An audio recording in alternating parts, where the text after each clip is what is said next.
Just a quick clarification on what happened in Parliament.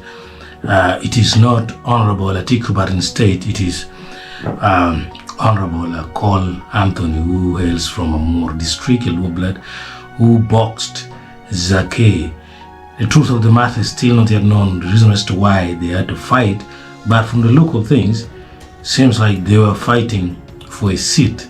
Because when you look and analyze things, you realize that as if Zaake was trying to push Akol away from the seat, then Akol Anthony had to give in some kilocalories of metabolizable energy onto the head of Zaake. But thank God, seems like he got it with his hands. Now, we need to remember that this is not the first time Acoli is fighting.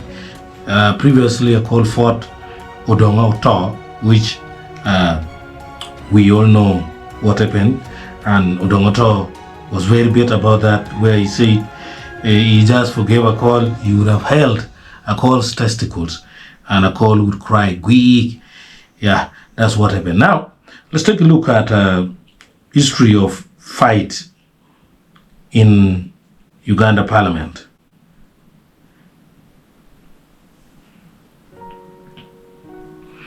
In the 1966 crisis, a significant fight occurred in the Uganda Parliament. Then also in 1980 election, there was violence in the Parliament. Then in 2005 constitutional amendment, there was also violence in Parliament with about the 2 terms limit. You can go and read about it.